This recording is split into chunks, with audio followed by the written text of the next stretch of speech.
हमारे भारत देश में ऐसे कई महान ऋषि और महाऋषि हुए हैं जिनके द्वारा किए गए आविष्कार और सिद्धांत के आगे दुनिया लोहा मानती है, जिसमें सबसे प्रमुख है परमाणु हथियार का निर्माण, हवाई जहाज का निर्माण, अस्त्र शस्त्र का निर्माण, पाइथागोरस प्रमेय और ज्योमेट्री का ज्ञान, गुरुत्वाकर्षण का नियम, प्लास्टिक सर्जरी, केमिस्ट्री और लाइट का आविष्कार।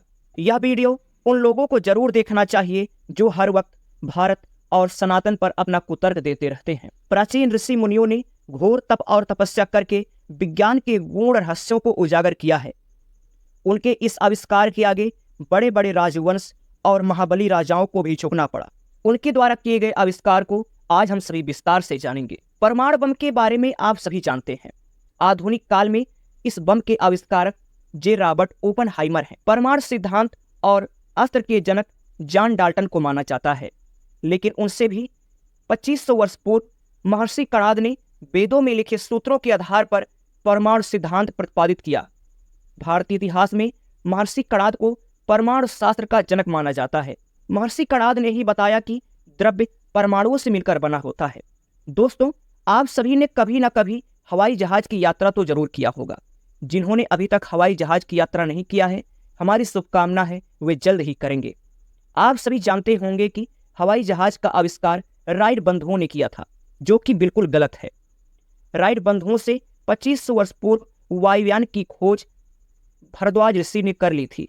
हालांकि वायुयान बनाने के सिद्धांत पहले से ही वेद में मौजूद थे।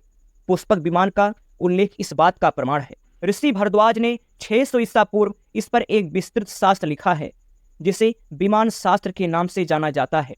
भरद्वाज ऋषि के विमान शास्त्र में यात्री विमान के अलावा लड़ाकू विमान, स्पेस शटल का भी उल्लेख मिलता है।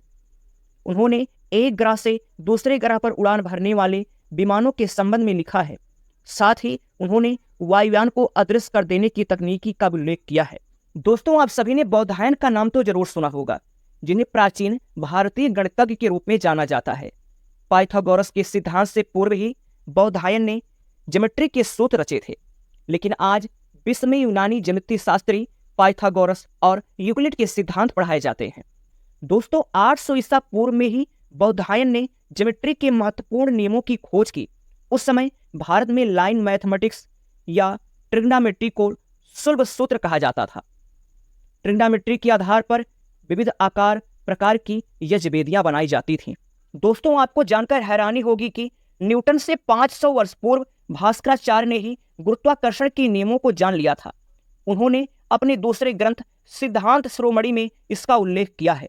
गुरुत्वाकर्षण के नियमों के संबंध में उन्होंने लिखा है कि पृथ्वी स्वशक्ति से आकाशीय पदार्थ को अपनी ओर खींचती है। पृथ्वी से आकाश की ओर उछाला गया हर पदार्थ पृथ्वी की ओर गिरता है। इससे यह सिद्ध होता है कि पृथ्वी के अंदर गुरुत्वाकर्षण की शक्ति मौजूद होती है। भास्कराचार्य ने ही चंद्र ग्रहण और सूर्य ग्रहण की सटीक जानकारी का पता लगाया था। दोस्तों, यदि मैं आपसे कहूं कि प्लास्टिक सर्जरी का आविष्कार भारत भूमि पर ही हुआ है, तो शायद कुछ लोग को अजीब लगेगा, लेकिन यह बिल्कुल सत्य है। महर्षि सुश्रुत को प्लास्टिक सर्जरी का आविष्कारक माना जाता है।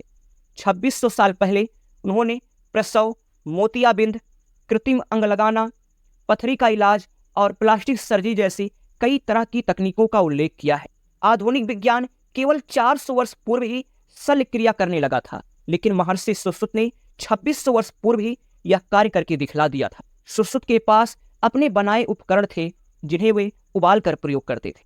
महर्षि सुश्रुत द्वारा लिखित सुश्रुत संहिता चाकू, सुइयां, चिमटे इत्यादि 125 से भी अधिक शल्य चिकित्सा हेतु आवश्यक उपकरणों के नाम व चित्र मिलते। इस ग्रंथ में लगभग 300 प्रकार की सर्जरियों का उल्लेख मिलता है। हमारी चिकित्सा पद्धति इतना आगे थी, हम कल्पना भी नहीं कर सकते। दोस्तों, आपकी जानकारी के लिए बताते चले कि केमिस्ट्री का आविष्कार भारत में ही हुआ है, जिसमें सबसे प्रमुख नाम आता है नागार्जुन। नागार्जुन ने रसायन शास्त्र और धातु विज्ञान पर बहुत अधिक शोध किया है। रसायन शास्त्र पर इन्होंने कई पुस्तकों की रचना की, जिसमें रस रत्नाकर और रसेंद्र मंगल बहुत ही प्रसिद्ध। रसायन शास्त्री व धातुकर्मी होने के साथ साथ उन्होंने अपनी चिकित्सीय सूझबूझ से अनेक असाध्य रोगों की औषधियां तैयार की। नागार्जुन पारे से सोना बनाने की तकनीकी का फार्मूला जानते तथा इसके साथ ही चिकित्सीय क्षेत्र में अपना बहुत ही महत्वपूर्ण योगदान दिया है। दोस्तों, हम सभी लाइट बल्ब का प्रयोग अपने घरों में जरूर करते। निश्चित ही लाइट बल्ब का आविष्कार थॉमस एडिसन ने किया, लेकिन एडिसन अपनी एक किताब में लिखते हैं कि एक रात मैं संस्कृत का एक वाक्य पढ़ते पढ़ते सो गया। उस रात मुझे स्वप्न में संस्कृत के उस वचन का अर्थ और रहस्य समझ, जिससे मुझे मदद मिली। और आपको जानकर हैरानी होगी कि बिजली का आविष्कार महर्षि अगस्त ने ही किया था। महर्षि अगस्त की गणना सप्तऋषियों में की जाती है। महर्षि अगस्त द्वारा रचित अगस्त संहिता में आश्चर्यजनक रूप से विद्युत उत्पादन सूत्र मिलते हैं।